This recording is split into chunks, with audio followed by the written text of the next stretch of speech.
Hello and welcome back to Great American Underdog. I'm your host, Ron Marvo. This is the podcast where you can hear powerful stories of resilience and triumph from real people who found strength and success in spite of the obstacles that they've faced. If you're inspired by today's story, please don't forget to subscribe, like this video, and share it with someone that you feel could use the motivation on their journey through life. Today, I have a very special guest with me. He is a father, husband, and founder and CEO of Blinkco Media and Blinkco Magazine. It's my honor to welcome Basel Chenier. Basil, welcome, sir. Thank you. Thank you for having me. It's a pleasure to have you, man. It's been so great to get to know you over the last couple of years, collaborate with you, and just also learn from you your story about Blinkco. So I'm really excited to share that with the audience today. Before we get into that, though, I do start every episode like this. What is your favorite underdog story? Cool. I would say my dad, just because of what he went through in life, um, and how he kind of, made it, then lost a lot, then made it again, then lost a lot, but he kept the same attitude, same, look to the future. He was always happy. He never looked at things of the ups and downs as obstacles. He just kept going. And seeing where he was, and he was working overseas. In 1986, we went to Canada, and very financially well established after what he built it overseas. And then all of a sudden, within 5 years, he lost everything. Then he went back, stood up on his feet, and built it back again. And that for me was like, this guy is unstoppable. So I always look at my dad. What did he build, Basil? And then, what lessons did you learn from watching him go through those challenges and adversity? Well, look, this is you're asking me deep questions, and I'm going to answer them. My dad was air traffic controller, and then he got a job, or he worked with a couple of people in a construction company in Saudi Arabia. In the 1980s, we came to Canada, and when we came to Canada, it was like it's all good, it's happening. He decided to open a restaurant by 1990 or 1991.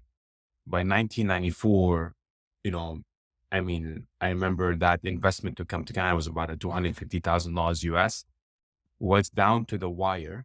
And I will never forget that scene, which is I was studying, and I asked him for like $3 to $5 to go to buy food at McDonald's. Just came back from school, and McDonald's was just around the corner. And I could have swear I saw him crying, and, start tearing up that he doesn't have the money, or it's like he lost $5 or so. That really got me. That really, really got me because, for someone who always took care of us, and now all of a sudden he cannot take care of us. Fast forward, uh, there was an incident where, me and him would start cutting grass at people's houses, doing some landscaping work. And there was a friend of his that passed by one day and said, I'm having a barbecue for X amount of people. Would you come and clean up for us? You know, it was someone like my dad with all his pride or whatever. Looked at, he's like, yeah, absolutely. And I'm looking at my dad. So I was literally fixing the backyard and the front yard and making sure everything's done for these guests, like people who worked for, like mates. So while we're doing the barbecue, somebody knocked on his shoulder and called him by his name and said, is that you? My dad his name was Adib. And he's like, yes, hey, how are you? He goes, what are you doing? So he puts things away because you know what my dad was in Arabia. And he goes, what's going on? It's like, well, I came here and, business did not work out, blah, blah. Fast forward, the guy goes back to the Middle East. And then within a month and a half, he called him up and says, check your mail. Because at the time there was no emails. I just sent you a contract to come back to the Middle East. My dad with his pride is like, you sure? Nah, nah. He had a good quality of business relationships. My dad had good relationships. And even when he's feeling kind of like in need, he never picked up the phone. There was too much pride, especially old school. They have too much pride to say, I lost everything, or, they want to keep the same thing. Fast forward, he went back to the Middle East, and within it was responsible in Saudi Arabia for a little bit and Qatar for a little bit, and back in his feet. Within nine years, he paid off his mortgage, made my mom financially back secure. 7 years, like it's crazy how he went from, you know what I mean, to this. That's why when I say, and you have to understand that was not in his teens, huh? Like that was in his 40s and his 50s, Right. you It's know? it's So so funny you mentioned the age piece too, Basil, because people think like, you know, I've gone too far in my life that, it's too late for me. I'm not going to be able to find success. I'm already X years old and, I'm watching people that are younger than me that are way ahead of me. And what they don't realize is that like your father, if you never give up and you just keep going and you keep persevering, success isn't linear. And you and I know that as entrepreneurs, like it's not a straight line up. It's ups 100%. and downs and ebbs and flows. As long as you're willing to never give up, you will find that success that you're looking for. Would you say that that was one of the biggest lessons you learned from watching your father? Oh, Isn't a linear. thousand percent. 1,000%. Because I grew up with like different kind of, for someone who's working overseas and going up and down like this, I never felt he was not there because, quality was over quantity. So he would call me once a month, but in that half an hour, I felt he was there the whole week. By the questions he asked, how we doing, what we're doing. And, and it's crazy because sometimes you're physically with, your generation, like I am sometimes, I realize working, I have the ability to work from home sometimes, our kids are home, but we're not really home because our mind is not there. But with my dad, it was he did it so well that I never felt he was not there.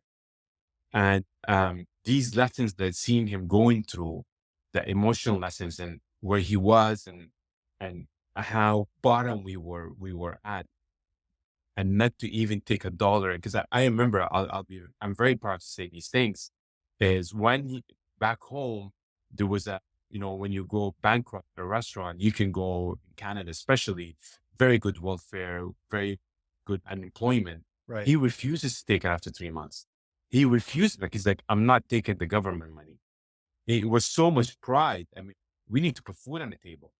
But to he's like, no, we're gonna start doing this. And to see doing at this age, like sometimes I'm thinking, you travel, you came to Canada all the way to follow a dream because at the time Canada in the 80s was like the place to be, you Sure. know. And I don't know how it was sold. I was what, 8 years old, 9 years old when we came to Canada. So I remember vaguely his process. I remember we were waiting about a year and a half to get his visa, his investment. He has to show bank money, this, that. It wasn't easy to come into Canada. Right. And they really wanted brains. So for him, coming to Canada is to take him his self-development and entrepreneurship to another level. Because when you work in the Middle East, you can't really own something. So in his mind, if I go to Canada, I become a citizen after 3 years, I own a piece of land, I stay there. They think of these things at that age. And and to see him going through the whole process, I told him like, you were good. You were making a good income in the Middle East in Saudi Arabia. You pack and leave all of this, and now I look back, by the way, I think it's the best decision he ever made. You know Sure. what I mean? Just bringing us to Canada, 3 languages. I have a university degree. He really like, if you take the financial aspect away, success is not just measured by how much money you made, the experience, the travel, the hard workship, seeing your dad going through ups and downs. This one makes the next generation even stronger because you're not just, I saw the whole process and you Right. need to see time the whole process. Yeah, and Basil, like I share a parallel with you because my father, I watched him, work multiple jobs, commute every day from New Jersey to Manhattan and the five boroughs in New York, and then stay in New York, sleep in his van, and then go work a night shift at his other job, sell and buy things constantly, so that way we can flip those things like motorcycles. It was something that he was very into, and whenever we needed something, he'd have a motorcycle and then he'd sell a motorcycle, Yeah. there were those times of watching him do that and say, the the material, right? People get a lot of time stuck on the material wealth or the, like you said, the financial success. And to him, that was just a bike because it was a means to an end, because it was something that was there in case, he had to break the glass and help support us as we were, growing up. And like you, watching him do things like that, and I learned so much about just being resilient, and having a never give up type of attitude and always finding a way to make things work. And for your father to come from Saudi Arabia to Canada to chase entrepreneurship and then not know what to expect, right? I'm sure he had some level of plan, but a lot of entrepreneurs out there, salespeople, business owners across multiple industries, they have a plan, they fall in love with their product, they present to the market, and then all of a sudden it flops. And then they wonder why, Yeah. because they thought that they had such a great idea. And sometimes, the market's going to tell you whether your idea is good or not, but to take that initial step into the unknown, um, to find success and look at what it taught you. I mean, you wouldn't change it for the world, as I wouldn't either No, my own upbringing. no, no, what an experience. And 100% you're right on because, when I look at his personality and how he handled things, he just kept going. Like it was not, you never felt it, except that incident when he literally cried in front of me. Uh, because also, don't forget, when you leave a country to another country, what I've learned from that, you have all those ideas. Let's say, people were leaving to Dubai or people coming to the state, and we'll jump in when I came to the state. You have all those ideas, but with all due respect, take all those ideas and just throw them away because every country works in a different way. And, the staff structure, the mortgage structure, the banking structure, it's not the same. The culture is not the same. The mentality, the employees are not the same. So you gotta, whatever worked for you in a certain country or a certain state might not work for you for the others because you need to go in as you have to adapt to this type of, clientele that might come to you from that area, and in it, having a restaurant in Dubai is not the same way having a restaurant in Florida. It's just not the same. There's rules and regulations, and people are different. Staff is different. Mentality is different. Hours are different. So that for me was I learned that from him. You can even say that about the United States. Growing up in the Northeast, where I'm from, New York, New Jersey area, and the tri-state, compared to a place like West Virginia or Texas. If I you're going to have a totally different culture and subculture of people, and the way they like to do things, the way they speak, everything is different. And again, kudos to your father, because he definitely taught you some lessons that have translated into your own journey of life and entrepreneurship and finding your own success. Two things I want to just touch on before we move on to a little bit more about you, as well, is the you mentioned multiple times pride and vulnerability.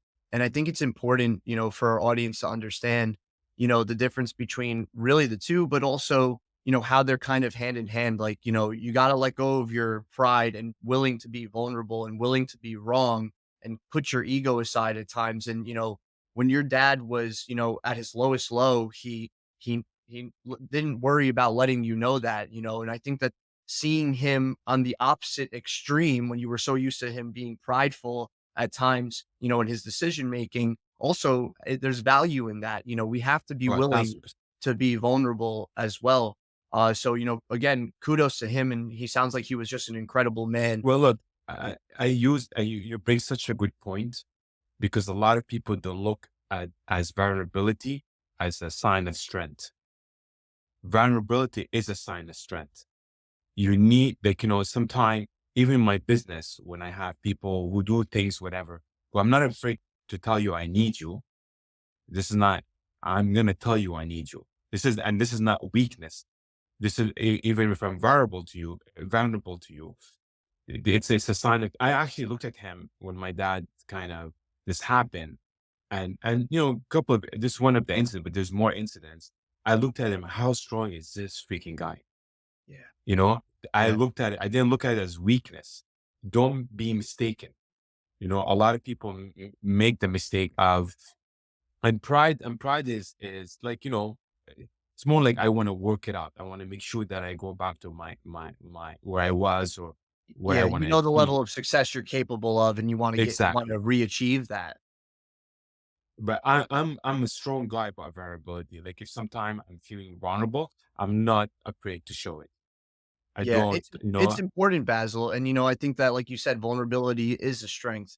To be able to ask somebody for help, and not just sit thousand there percent. and say, "I got it. I'm gonna put all the weight of the world on my shoulders, and I'm gonna move forward no matter what." Although I appreciate that mindset of resilience, and part of the reason why I have this channel is for, building resilience, but it's also for saying it's okay to be vulnerable and ask for help because we can't get anywhere without help. We need So, other people and especially in we need to business, rely I on each mean, other. a lot of time you will hear this sentence: "Don't tell him you need him." Just keep it like, he's not. There's other people, whatever. I said, no. If I need someone or need help with something, I'm gonna say it. How he kind of looked at it from his own perspective, that's his own problem, or her own problem. For me, I I'm just straightforward. And if you looked at it as a vulnerability, great, no problem. I need you, or I need your help, or I need you to give me a chance, or I need you to. This is not such a weakness. This No, is basically telling someone this is strength, and honestly being straightforward and say, I need help. That's it. That's all. Doesn't matter what subject you are in or what project. 100%. Yeah. Yeah, and Basil, it's a great transition, just to talk about how you got into the business world.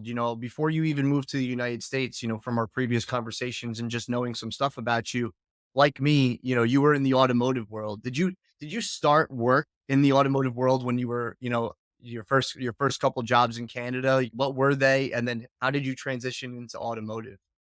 My first few jobs were basically like everyone else. My actually first job was McDonald's, then like a 7-Eleven, and then free promoting clubs and restaurants. I was very good with people. I would fill them up, and then make good money with that. I was actually a bartender for at least 2 years.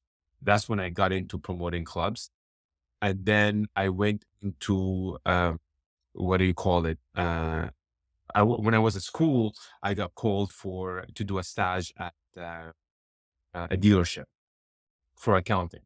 While I was there for about a month or two, one of the salespeople at the dealership had a minor heart attack. So he can only do 2 to 3 days, and I can only do 2 to 3 days. They need someone to replace him for the time he's not there. So they asked me, "Can you go on the floor and just do a day or two?" And I remember it was the Infinity brand, and the G35 was just like hot. It just came out. The Infinity G35 What year came was out. this? Was this early To 2000s, oh Basil? 03, oh 02, Yeah. no, sorry, oh 03, oh 04, Mhm. around that. So I decided to go into, I said, yeah, no problem. And then when I was on the floor, I was just building relationships. Hey, how are you? What do you do? What are you doing? And back and forth with these things. And all of a sudden, next week, I'm selling a car, two, three, four. Which means, crazy I'm telling you that story because at the time I didn't get the actual, what do you call it, sales, uh, training. It was more of building relationships, talking to the customer because I'm just replacing there because there's no sales rep for those 2 days. So after a month or so, I was asked if I want to do this full time, and the rest is history. And I stayed at Infinity for 12 years. Uh, so from that day, I changed the dealership once, but the same brand. And I went back to them afterwards and stayed the same brand. So I very proud of those days. Very happy with, and that's where actually I met my wife. Well, no, I met my wife at a different place, but she was also working for the group, and we were dating at the time. And then the rest is history. So I married another person who is in the car business, who is F&I. So they know what it takes to do 9 to 9. They know what it takes, the private sales, the 40, 50, 60 hours a week. So it was good. It was honestly, it's one of the best experiences ever. I'm very happy I started my career in the car business.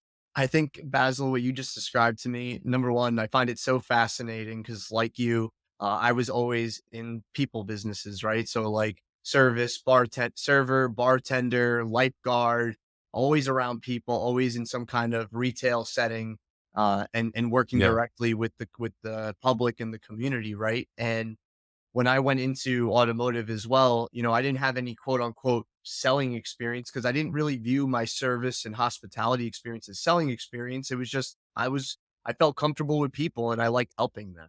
Even on the boxing coach side too, it's just something that naturally came to me to want to help people overcome challenges in that world because I know what it felt like to also struggle, in building that confidence to talk to people or building that confidence in myself just in general, in the boxing element. But you had mentioned that, going from service to automotive, you were in the accounting office. So were you an accounting major in school? And Yeah. just, I actually never did my I was too. CA. I just did courses. I never finished it because I never finished my stage. I stayed. The money was good. Yeah. Yeah. Why The would money you? these Why would days was this is good, and great. I'm like, this is great money. So why am I gonna, go somewhere else? Hmm. And you know what?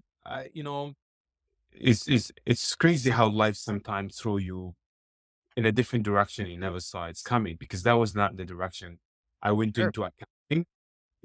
I took a few courses at Miguel, starting as an accountant. To finish my accounting, I was doing a stash to do like, commissions and filing. And all of a sudden, I don't think I think I did probably 6 months to a year, 2 semesters. And then I stayed at the car business. It was too good. I don't know how much you believe in like the universe and higher powers and God, but I think that there's no mistakes and no accidents in the world because like you, I graduated college, I came home, my dad said, you need to get a job so you can get health insurance, and start working. And the first thing that I thought of was, well, I love people. I'm a car enthusiast as well, know a lot about cars. Let me work for Audi because I'd grown up with an Audi technician as one of my best friends. And, I just fell in love with the process of helping people, right? But it didn't come without its struggles. But, you know, that wouldn't have brought me to right now shooting Great American Underdog, meeting you, meeting Sandy, my business partner that we both love, and appreciate. We would have never met. I met him at that first dealership that I worked at, and we instantly connected and stayed connected. So I don't think that the universe makes mistakes, just like how you met your wife, in the automotive industry. I mean, you would have never thought about going into automotive really because you were an accounting major. So I just find it very interesting how everything ends up working out. Just in case, I didn't meet in the car. It's just, I met her outside the automotive industry. However, when I came Right. in, she was working for that group. So I just, in case she listened to this podcast, I said we didn't meet there. You know what I Okay, mean? gotcha. So Yeah. my apologies. I thought I misunderstood, but still, it's pretty crazy because you wouldn't have met her without it. But so you were in automotive, you were with Infinity for a pretty long time, and then talk to me a little bit about what made you transition now to moving from Canada to the United States, and deciding to come here. Honestly, two things. We've been coming to the United States for a long time. Every summer I would come to Orlando, um, or Florida, or anywhere anywhere in Florida, Orlando, Miami. Two things happens around when I start having Blinkco is I've noticed that when it comes to social media, what I want to do is I wanted to expand, because Montreal is really good. Montreal, I love it that everybody's there. I know, but and you can definitely expand and still have some expansion to do there in Montreal, but you cannot expand at the same level as United States. And when you're being in the social media has no borders. It's not just like, and especially there's a lot of Canadians who owns houses in the state, or vice versa. So, and I'm like, I need to take this to a different level, and I need to expand, not just in Montreal, but probably see where God would lead me to, and maybe expand it a little bit more. Sometimes you need to break the circle that you're in to have another circle. So this way you basically double up your or triple up your success ratio. You know what I mean? So I just wanted to expand it more. And it was inspiring, to be honest with you. So when in 2021, I came here, and I did the first Art Basel. in Miami with one client that he really liked it. And the next year he called me back again for 2022 to do it. So I'm like, you know what? There's an opportunity here because they're liking Blinkco. I can see probably I can expand it. Of course, my network, the people I know are in Florida, whether it's Michael giving my first gigs in Miami and here I'm like, let me go into it. But I did also my research. I just didn't go in blind. I looked at the social media and where are the dealers are and businesses are in the social media. And I know also there's a difference between Canada and the United States and the Middle East. And I worked in the Middle East for a little bit. So I kind of wanted to see where the wave is going, the trend is going for social media. For example, I looked at how many users of Instagram are in Canada versus the United States versus the Middle East. Of course, the Middle East, like, it's crazy. And then the United States and then Canada, just because of the age ratio, where, in Canada, I believe 68% are over the age of 75 or 65, sorry. And a bit younger in the state and a lot younger in the Middle East. So therefore, the using that social media aspect will kind of will come, but in a delayed effect. So it's gonna come to Canada, but it's faster to come into the US. Mm. So I wanted to do it as an expansion and to be between Canada and the US and to take the company to a different level. And I saw the opportunity because I saw the lack of understanding on the social media platforms when it comes to dealerships in Florida, to be honest with you. I went in, to dealers just to check it out. And then I go in their Instagram and there'll be no Instagram. If there's one, it's a complete disaster. But that creates an opportunity. I'm not saying this in a bad way. I'm saying that, you need to find your needs and create your needs and your wants. So I thought, they need that kind of help. They need that kind of expertise, which can benefit definitely them. And it's just a delayed reaction because I'm a strong believer sooner or later, you're going to be on social media. Ignore it all you want, you know? And another thing is that I've noticed a huge difference between Canada and the United States is different between marketing and advertising. And we'll get into this maybe later. I'll explain it to it. But the advertising right now is mostly happening on social media, not on, radio or TV. It's not completely off, but you need to understand what is the difference between marketing and advertising and how you're spending your money, which is, for a lot of businesses here is not explained.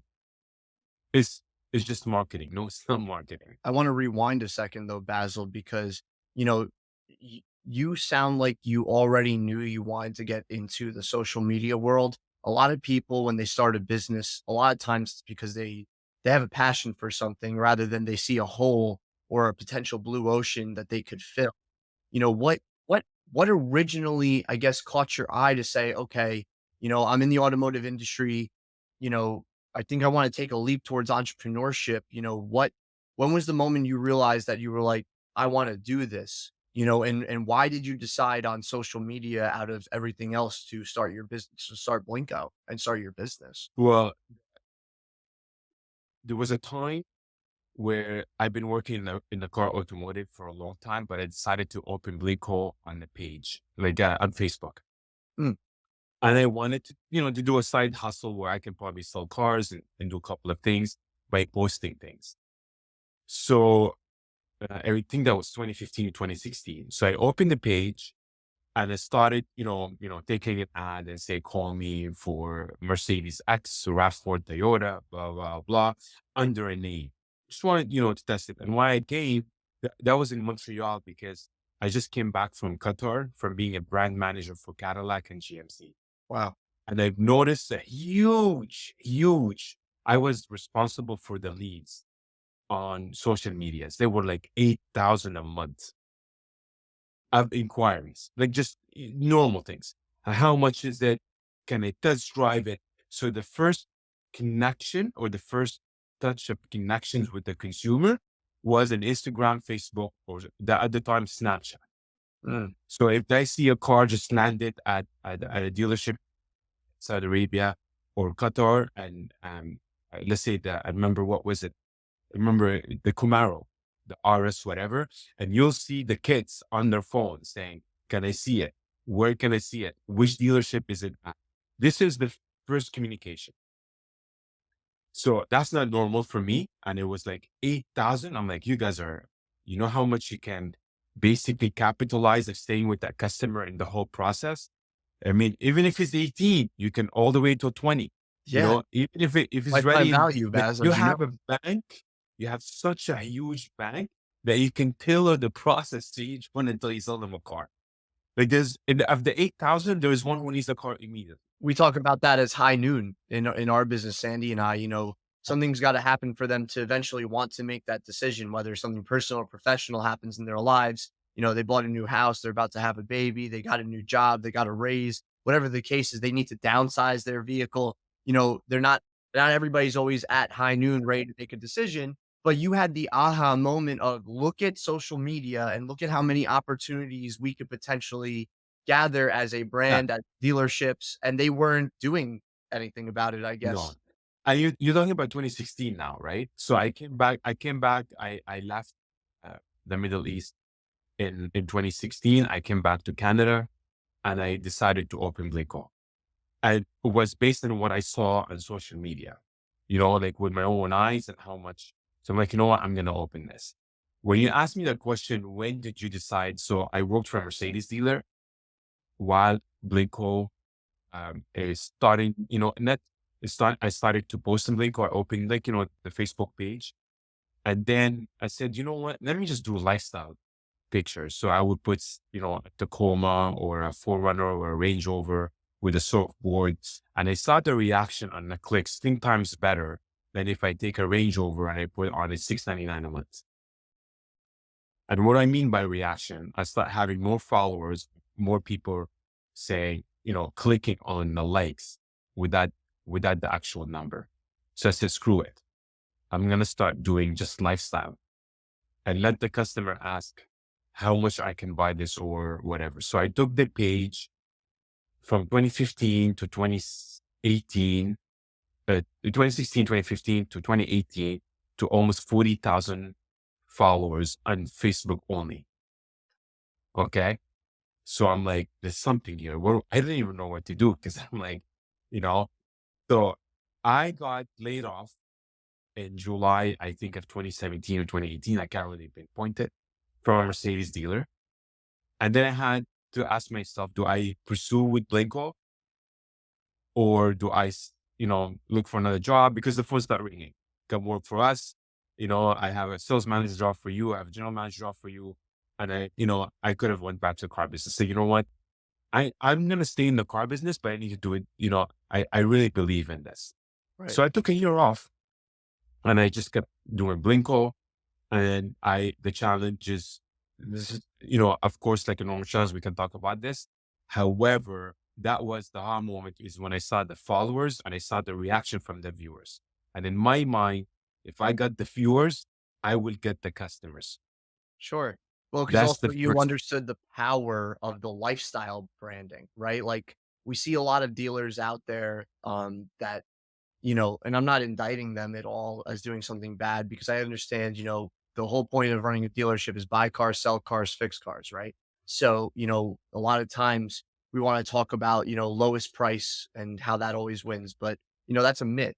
So, if there was lowest price always wins, there would be no Bentley, Lamborghini, Ducati, Porsche, Bugatti, these companies that, have high ticket value items, they wouldn't exist the same way, right? So it's not really about lowest price, it's about the lifestyle that you live, when you interact with these types of brands and when you're selling the lifestyle like you do in Blinko, which we'll get into in a minute, it has way more pull and creates way more gravity towards the brand where they're now inquiring about the price like you had mentioned. So, when you had that aha moment, you come to the United States, you have one of your first clients in Miami, and clearly had success with them. What do you think was crucial for you for really showing how important the lifestyle branding was to those first initial dealerships that you worked with? Well, whether it's in Canada or here, it's getting a lot better. because Sure. they don't understand the word. Like, I'm a strong believer of collaborations. I'm a strong believer you need to make a wider kind of social media effect. So, for example, walk around videos, when you're looking at a walk around, who would actually follow you and like you is, I can tell you, even if you have 100,000 followers, it would be 90% male. Mm, So what I'm trying to say here is, what are you doing to accommodate others to kind of do collaboration, make other content that will actually resonate with customers that who are actually buying your car. Like the other day, I was talking to someone, and it's a friend of mine, and I have also a friend of mine who owns a Porsche dealership.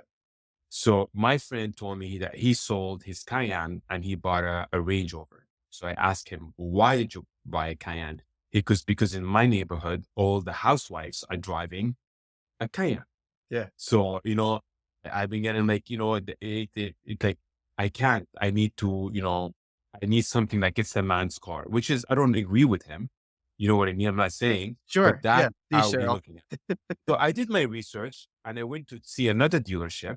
And in that dealership, I looked at his Instagram. It's all GT3, it's all GT3 RS, GT3 RS2, Porsche 911 Targa, all the stuff that male and car lovers want.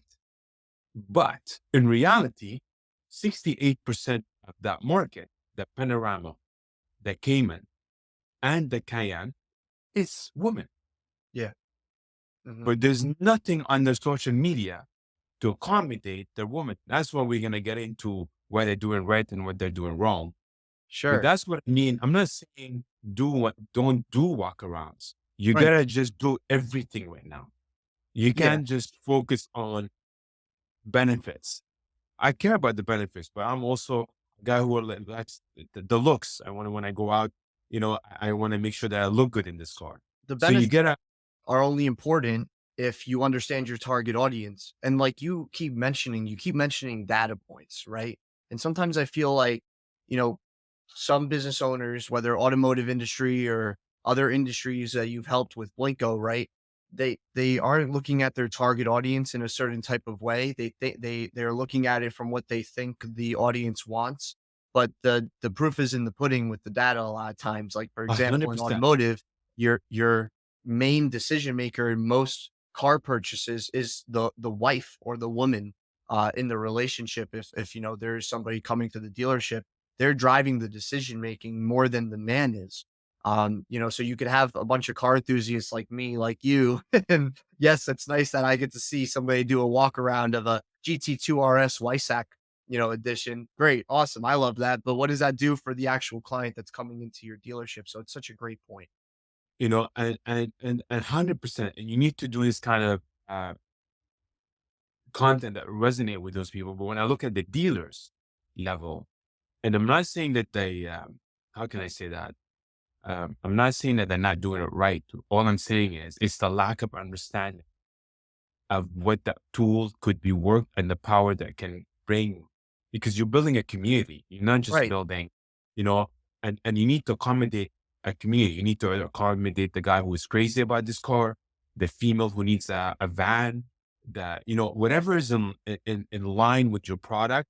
If you have 10 lines, just do this kind of content towards that kind of specific line. You understand what I'm saying? Yeah. So, if your cars are used for Uber, do an Uber story and collaborate with someone that will go with the Uber car. Don't just give me a walk around. You know what I mean? Know your target. And the same car, if is just crazy. We see it often, Basil, on our side of the business too. When we're working with selling professionals, a lot of times selling professionals, they want to take a picture for their social media with their client that just bought a vehicle. And then they're standing next to the car with their client and they're like, hey, look, Frank just bought this, 2024 Chevy Silverado. Thanks for your business, Frank. We appreciate you allowing us to assist you. But what does that do for other potential buyers and the audience that is seeing that post? The only thing they see is that you just sold another car. That's it. But imagine for a second if you did that same posting with Frank, the guy that bought the 2024 Silverado, and said, and got him on a video and said, "Hey, Frank, just out of curiosity, what made you pick the Silverado? And what was your favorite thing today from when buying from me at Smith Chevrolet?" Now all of a sudden he's going to get into detail and tell the story about, why the Silverado. And that's really what people want to know, because their number one fear when they're going to buy a vehicle is making a mistake or a bad decision. So if they see somebody telling the story of why they chose you and why they chose that brand or vehicle, the story, Basil, is what you hit the nail on the head on, in my opinion. What Blinkco really does so well is they're telling the story of ownership and what feelings you get from owning that vehicle or working with that brand. And I think that that's something that you guys do really well that allows the dealerships to approach their marketing and advertising differently. Would you agree? 1,000%.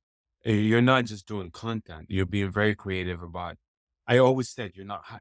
I always said there's 50,000 videographers out there. Just go get a videographer, do a video, but you need to stand out. You need to understand what resonate with that person, what type of a car. I mean, manufacturer build cars based on genders, niches. You'll have a 15 line a lineup, a 15 lineup of like BMWs, but each one is a niche. You got what I'm saying? And you need to understand that. Well, it's the same thing with with kind of content that you're putting out there. Is especially it's your window to the public right now. And we'll get into this about the mistakes and not mistakes and what people are doing. But yeah, you really have to understand that as a general manager or dear principal or as your own, when was the last time you took the phone and looked at what you're posting or what your team is posting? It boggles my mind. Not just that, Basil, how are you empowering your team to run their business within the business and leverage social media to speak to the community, speak to the target audience in a way that tells a story and not just about transactional prices? And absolutely, and putting judgment on it. Are they looking funny? Are they looking professionals? Are they leveling up my brand? Are they accommodating that? You gotta understand and comprehend the power of the social media when people are looking at you. It's crucial. You know what I mean? You are a brand, and so you are advertising your business. So therefore, because we're so busy with the day-to-day basis, and I'm telling you, a lot of people out there, they don't even look at what they bought. I've seen some stuff that I guarantee you, if the general manager because I refuse to believe that they let this slide. I refuse. Do you know what I mean? You need to care. And if you don't care, well, then you don't. Don't blame yourself that nobody's following, nobody knowing you in that social media market.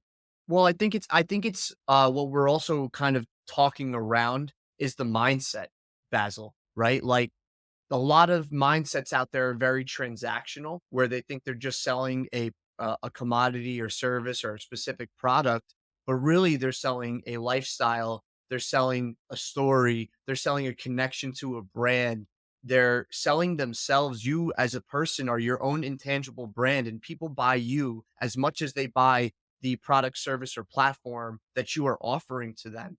And when you start viewing the people that you're interacting with or speaking with on social media or in person, even as somebody who's under your protection, Jay Abraham, and I bring it up a lot, is Jay Abraham talks about the definition of customer versus client.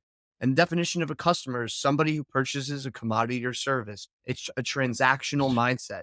While a client, by definition, is someone who is under the protection of another. Like, when you're looking at it from that scope, everything that you do, if you're looking at it through that lens, is different. And you're speaking to not just the benefits of what your product or service will do for the client, but also, how it's going to make them feel and how it's going to help them make the best decision possible for them.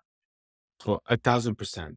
But that is like sometime we'll dig in deeper into it. But what you just said, especially it is transactional because that's where you're starting you're communicating with people, like the high noon. So some type or another, it is transactional. So someone can, yeah, it's always there. It's always there. So I agree with you, but I disagree if someone tells me it's not transactional. It is, because it's like building a report with someone. Yeah, but a lot of times you never leave the rapport building stage. The transactional piece has to happen, right? It's still there. But if I can pass that threshold of trust early on, like Sandy Sarami always talks about, he's like, you got to get over the threshold of trust, right? Like, how do I do that? Well, I show somebody that I understand them, I understand their problems or their desired end result. And then when I can do that effectively, their fear of making a mistake goes down and their ability to trust me to help them goes up. And then the transactional piece becomes way easier because you've landed on the right product or service. Like you said before, like I can't just post about if I work at Audi, which I used to, and I love the brand and I love who I used to work for. I can't just post about TTRSs and RS3s all the time and 5-cylinder turbos because there's going to be people that are going to come in for a Q7 and really a Q5 and an A4, which are the most popular models in the entire brand, in the United States. There are people that are going to drive those vehicles for different reasons. And if I, let's just take it into the restaurant industry. If I have a vegan pizza restaurant, I'm not going to promote content that's going to speak to meat eaters. I'm going to promote content that's going to speak directly to vegans and people that are going to buy into my brand and lifestyle. So I think that's such a huge point. I'm curious, Basil, with Blinkco, how do you guys really approach these challenges differently and help dealers avoid these pitfalls in other industries that you help? The way I approach them is I honestly look at what they're doing already and how they're doing, how we can be added value to them. Because what they're missing is a bit of the expertise and directions. Mm. And you just said it, they are so transactional. There's so much goes on in a dealership or a business between paperwork, ordering, this and that, that they need that person who actually would take full accountability of how they look and feel. And that's how, because also the way I look at it, also the resources, that's how I look at it in a different way, that I'm not only being there, I'm giving the resources because the, I don't know if you want to go into this yet, but let's talk about the things that mistakes Whatever that you I want. see, you know? So the mistakes that I see is the following, you know, the lack of understanding the structure of how to post. Well, a lot of dealerships, that's what I'm telling you. A general manager or service, or dealer principal or anyone who owns the business does not even have the minimum knowledge about social media, should understand what social media is. And like, the posting, for example, I look at a lot of dealerships when they post, no location post. Study shows that 80% increase, 50 to 80% increase when you put a location. I have, sometimes when you put a story and you put a location in it, you even see from that location how many people saw your story. Imagine on the post, you don't see it, but it's extremely important. Carousels. Why carousels are so important? Because a lot of feeds sometimes will show So the first page, the first picture, and the second picture. When do you put captions? It's crazy how many posts I see from social media managers or marketing managers that works in the dealer and have no idea the benefits of the tools, the social media, whether it's Instagram, TikTok. They're not using it. sure. They're just not using it.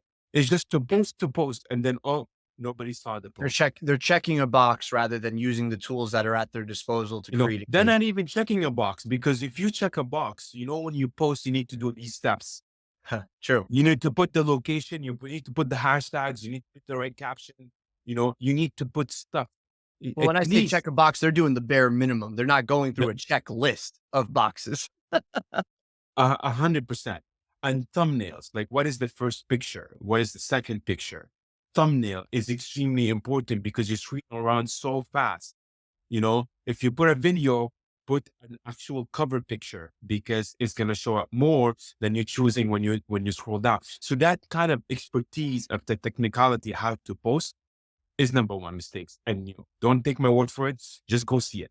It's Yeah. insane. Look at the engagement on posts like go to Blinkco's page. If you're listening to this and you want some real deep dive into quality content, go to Blinkco's page and see the engagement that are on Blinkco's posts. And I say that, because it's true.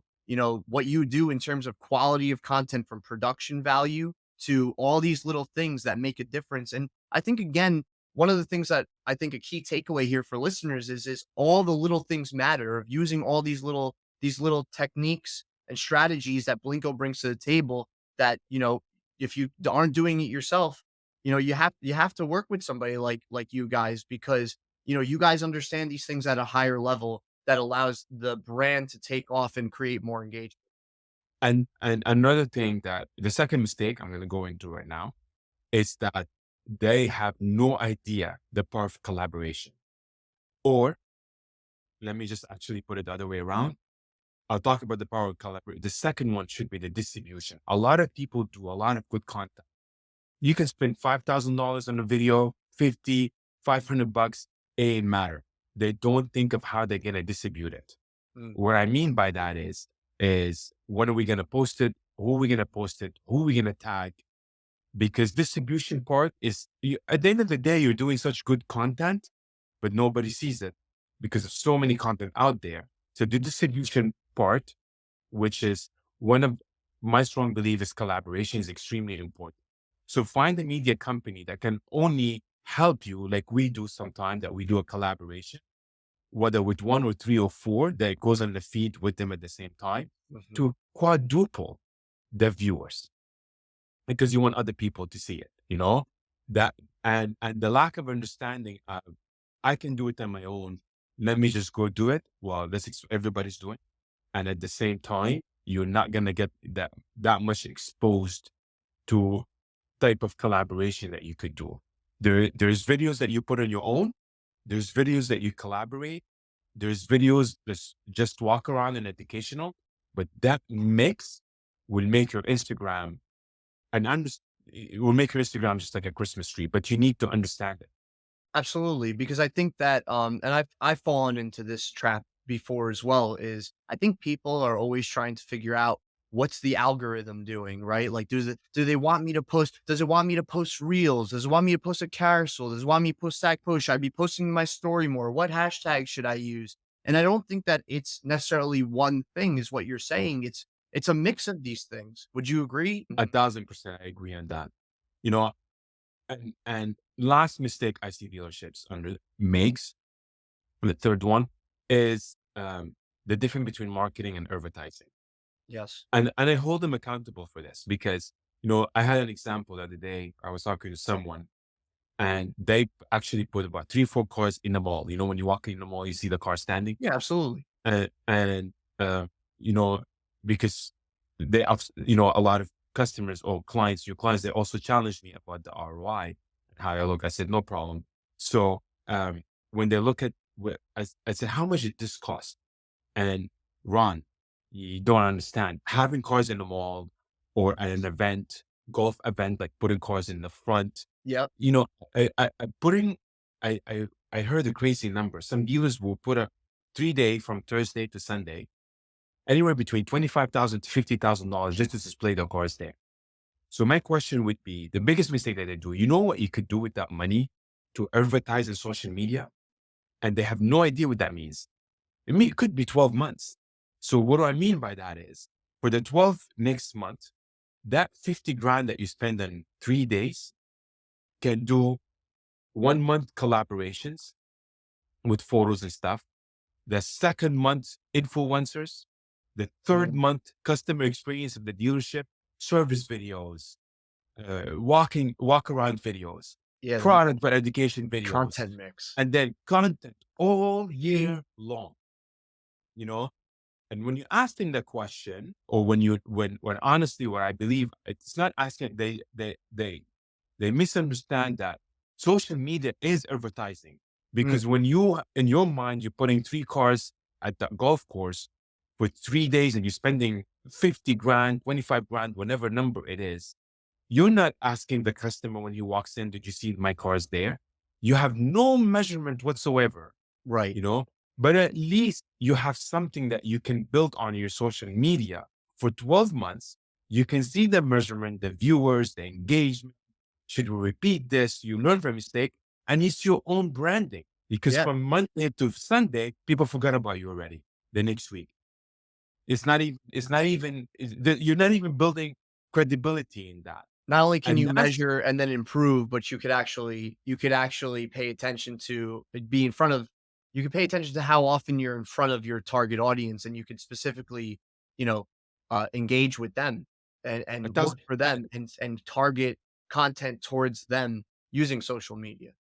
and you got like, what really gets me between, I'm not saying don't do it. Right. I'm saying is, why you not doing the same thing if you have the ability on social media? And if you don't, why don't you allocate, so this way you can balance between both? I'm not saying stop doing these things.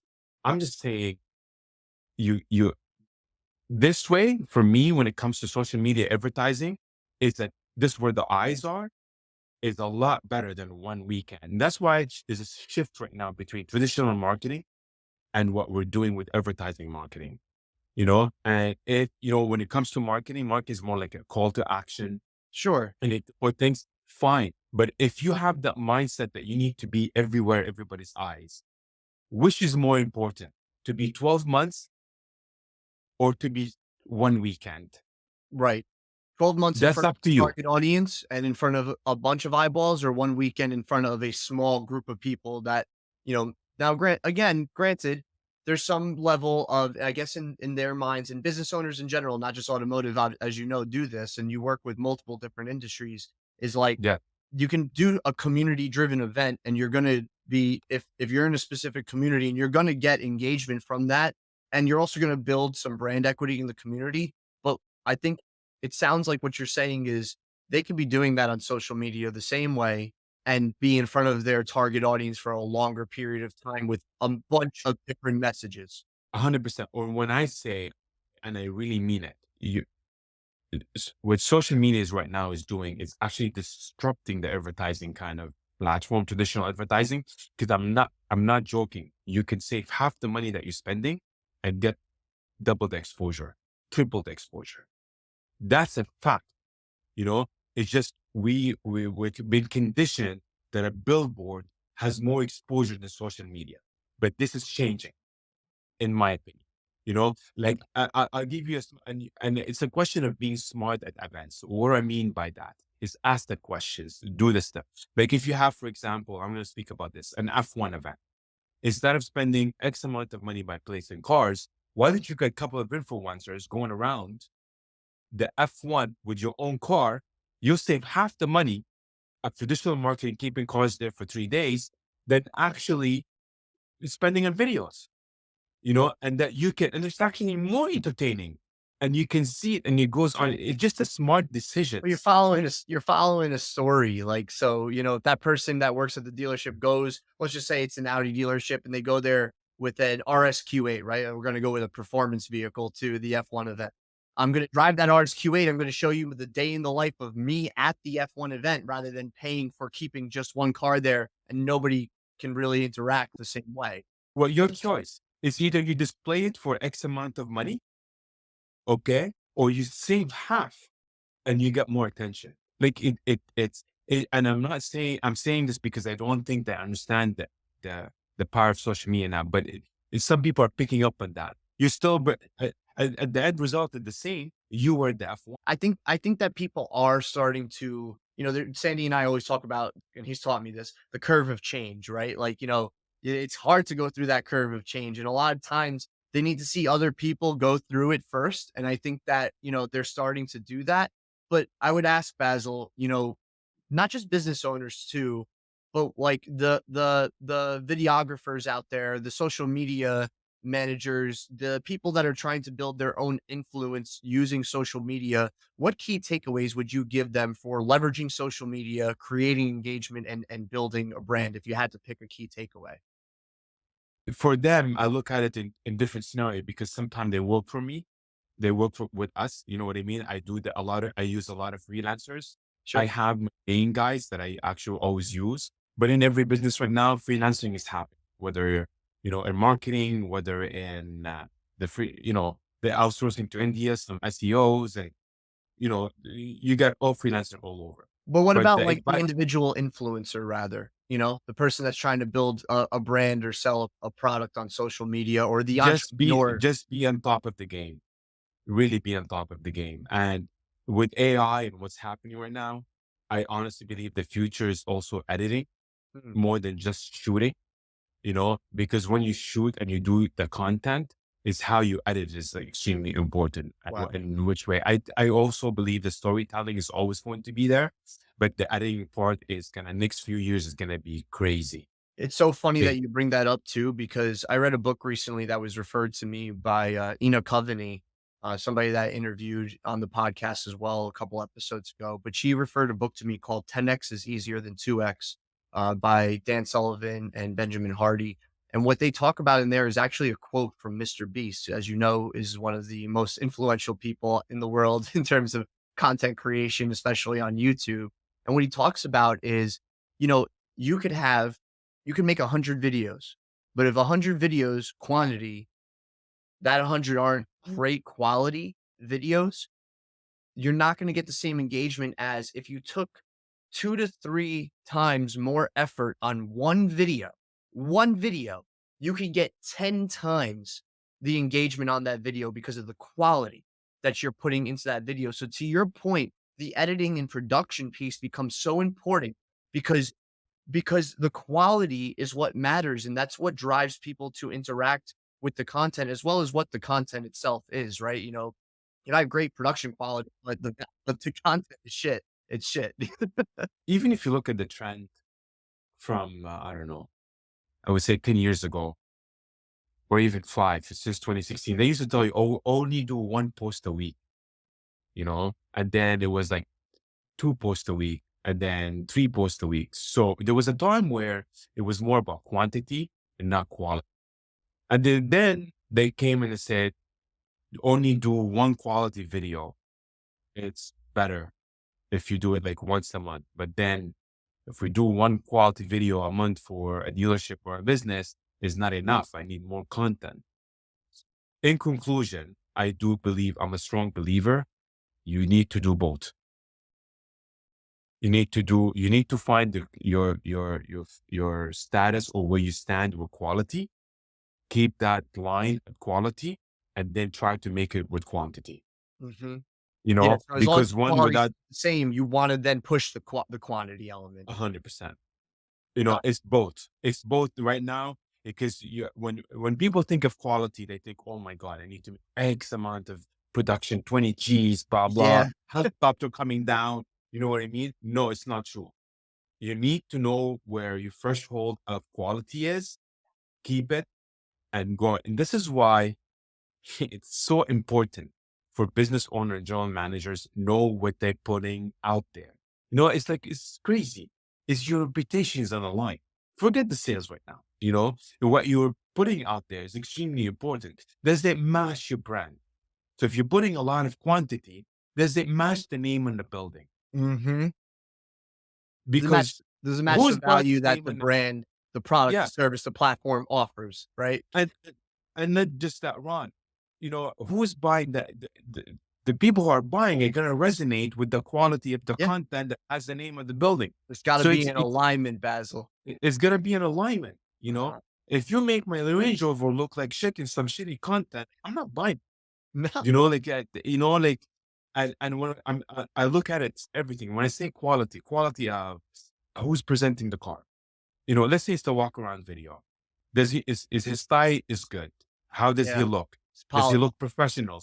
Why do we make first impression so important face to face, but we don't make first impression on social media as important as face to face? Mhm. Like it does. I don't understand. Well, a lot of times I feel like the people that aren't making the right first impression on social media are also probably not making the right first impression in person. Like you said before, like if you need to hit a certain level of quality and then stay there and keep that as your baseline. Most people that I think that aren't recognizing that level of quality probably aren't doing it on either side.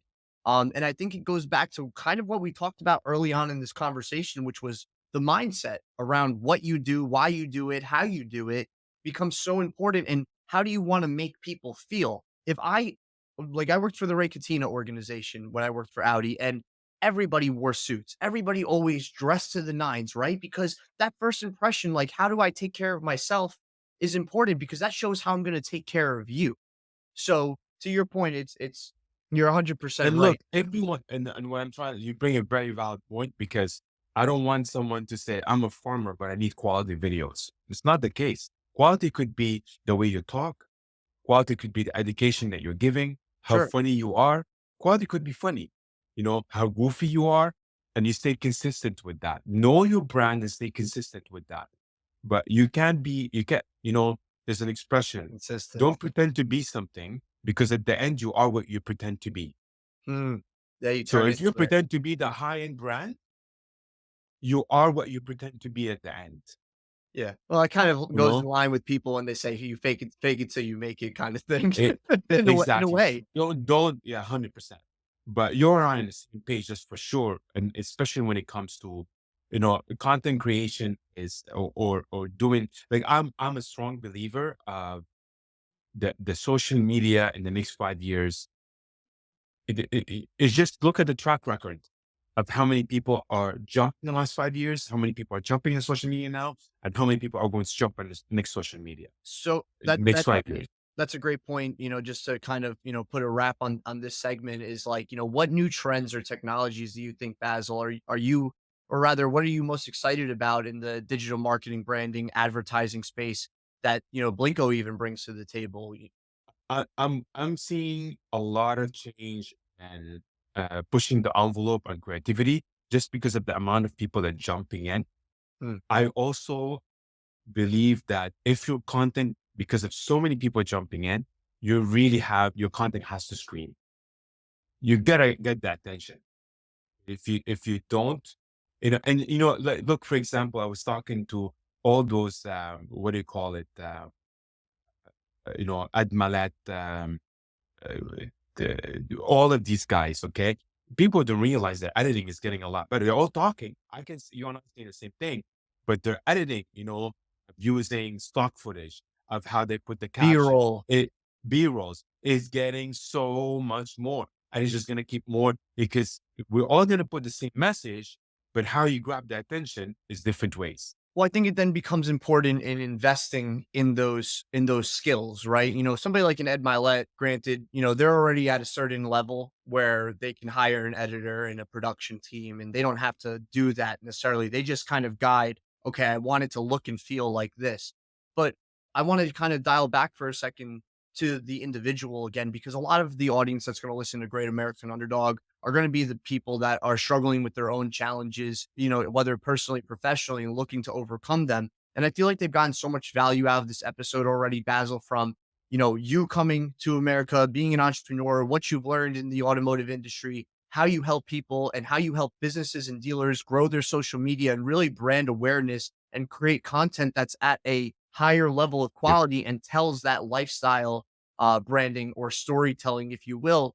But I feel like a lot of people, they get stuck in what if people don't like my content? What if I post this and nobody engages with it? And how do you feel like those kind of people can develop the courage, to face and overcome the uncertainty and challenges when it comes to, whether This it's is, starting a this business is, or starting in social media or, just putting themselves out there? this is that it's like kind of an underdog question, by the way. Oh, Okay. yeah. So I'm going to answer it this way. I'm not a genius. I'm just a normal human being, but I do know one thing. I do know consistency and always willing to learn. But above all, I need to be the last man standing. So my son the other day, he was doing few things, projects with me about apparel, like t-shirts and stuff. So he did a couple of design and then he lets it go. And I said, what happened? He goes, well, I'm going to go back to it next week. I go, this way, you're never going to win. And he's like, what do you mean? I said, let me put it that way. You want me to take you to the gym, right? He's like, yeah. I said, let's say 10 of your friends want to go to the gym with you. Or he's like, yeah. But then after 3 months, how many you think will be still going with you to the Mm, gym? mm, mm, mm. He goes, maybe 7. And I go, okay, after another 3 months, in a year, fast forward, he goes to me, maybe 3. I said, how are those three? How do they look physically? He goes, completely ripped and in good shape. I said, what did you do different than all the rest? You outlasted the push-ups. You outlasted the pull-ups. You outlasted the running. You just have to outlast people, you know? And with that, outlasting people, by default, the experience is there because you keep repeating it. You Keep know, going. You never the give up. the the the looking for, oh, what can make things better? Maybe I can do my push up the other way around. Mm-mm. You know, by default, you're already improving. You know, by me outlasting a Blinkco, I'm already looking at new technology, new AI, new edits you can keep to outlast. And this is for me, it's an underdog question, this episode. Just be the last man standing. And by the way, a lot of companies, the statistics are saying you have, 100 companies open this year. After 5 years, only five still there. The rest closed. Mhm. You know what I mean? So You just stuck so, like, I forget exactly how the quote goes, but it's, "I'm not smarter than everybody, but I just stick with the problem longer," right? You yeah, know, the that's consistency element and the dedication to getting better over time, like, the way you explained it to your son, wow, fantastic, because, that would have resonated with me as well as a younger man. I would have been like, "Holy crap, yeah, you're right," they're not gonna stay and continue to do it, and it's crazy because whether you're an individual listening to this or a business owner, there's no silver bullet. What it really is that consistency element and that commitment to getting better and then aligning what you do with the target audience that you're looking to serve. Um, Basil, I'm just out of curiosity, again, you've been so gracious with your time. How can people listening learn more about Blinkco and the innovative work you do in automotive and other industries? All those we're other everywhere. industries. We have Blinkco magazine. They can also find us on Instagram. They can find us on Blinkco Media on Instagram, on LinkedIn, on Twitter. We're everywhere. And of course, your network is awesome. They can definitely contact me directly. My name is there and Basel Cheneir on Sure. LinkedIn. If any needs that they need or any help with anything, I'm honestly, I think the stronger we get together, the more we share our ideas, especially getting to recession right now. I think the more collective we come together and share ideas, the stronger we are. I absolutely agree, man. As we close out here, Basil, what advice would you give to somebody who might be paralyzed by doubt or fear when making a decision to, like, let's even say, go from being an employee to being an entrepreneur, or even just overcoming a difficult challenge in their life? I'm going to speak in my personal experience. I had no idea what entrepreneurship would be.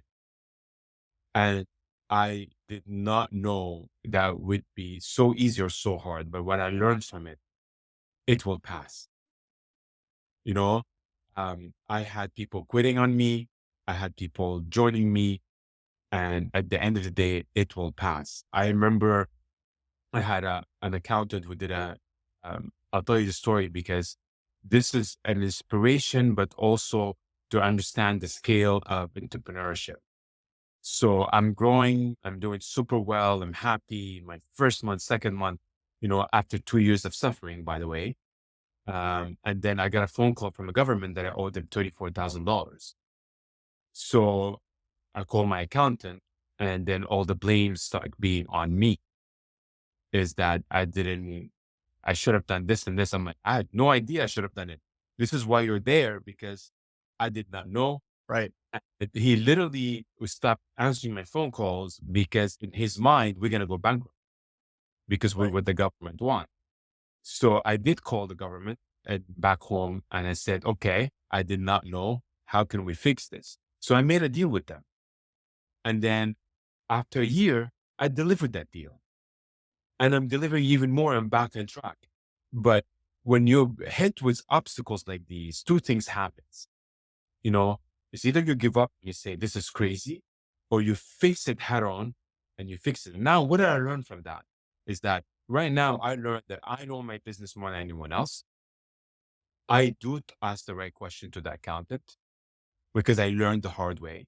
I do ask the right question to business lawyer. I do ask the right question, have to put structure so you can, become through obstacles. We had an incident where someone called us and said, "You were not supposed to film here," you know, and because we had, forms that we signed in the past, we know he was BSing. Sure. But you need to have the structure to understand that it will pass, because the minute you freak out that someone called you or someone did this or you own this and you don't face it head on, is the day you're going to probably close or not continue. Owning a business and being entrepreneurship, it takes special skills to understand that it's not made for everybody. And I didn't think what I learned is I thought I knew it, but I did not. And now I look back and I understand why they told me this. Sure. But it's also so rewarding when you understand it will pass. You don't have to give up when you meet obstacles. You don't have to, throw the towel and say, this is not for me. You have to be patient. So you have to understand that, not every rich guy or every book is your own or is your roadmap. You're going to create your own roadmap to success, Hmm. and you're going to share it with other people in the future. And that's so important. You collectively read all these books, but Patrick Bet David had a different path than Ed Malik, Sure. than me and someone else and someone else. Yeah. You You and understand? me. Yeah. So just believe in that path and understand that entrepreneurship needs um what do you call it? Mind that kind of don't react super fast to conditions. Like, take your time. You don't have to answer the phone call if it was bad. Go for a walk, Yeah. and then fix it and come back because you decided to take that path. Act like an entrepreneur. Like, there was an incident, and it would be my last one was You're I good. was applying for a job. No, I was passed on a job, and the general managers, someone asked me, said, "Why did you take that job?" I said, "I thought they're going to ask me." He said, "If you want that job, you should have act on it and act like one. Act Mm, like one." So if you're an entrepreneur, always keep in your mind, what would an entrepreneur do? yeah. How would you find solution? How can I move forward with this? Don't want panic because it comes with obstacles. It does. So really, my other question was going to be, what's an actionable step that the listeners can take from today's episode to start transforming their mindset? But I think you kind of mentioned it just now, which is stay calm, Stay and calm. be able to recognize that things are going to happen that aren't going to work out your way. You're going to be uncomfortable when facing obstacles and adversity, whether you're an entrepreneur or not. It's just being able to stay calm and then look for solutions rather than be problem focused, be solution oriented. It sounds like more than One anything. thing I learned of all of this, there's always a solution. Yeah. It's crazy. That I honestly have to tell you, I've been in so many incidents in the last, I've been, it's going to be 6, 7 years I'm with Blinkco. And there was 5, 6 times where I thought, I learned, I actually told myself, just find a solution. It's not that, and people were actually surprised how, Yeah. because your skin gets thick. Mhm. It's not the first problem Yeah. or, the last problem. That's it. Yeah. Most people are like, they would be like, wow, you got through that, but again, it's that mindset of being able to find solutions. So any last takeaways as we close out here, Basil? No, we're awesome. Just stay calm. Just stay calm. It will pass. I That's it. love it. Stay confident, it'll pass. Everybody, thank you so much for listening to today's episode. Thank you again, Basil. You're gracious with Thank you. your time. I appreciate our friendship and love watching our Same relationship here. grow over the years, my friend. So thank you for Thank you. being here. And again, this is Great American Underdog, where you can hear stories of strength and success from real people who have overcame challenges in their own lives to find their versions of success. If you were inspired by today's story, please make sure that you subscribe to Great American Underdog, like this video, and share with somebody that you feel it will bring value to their lives as well and help them transform their mindset so they can overcome the challenges in their own lives.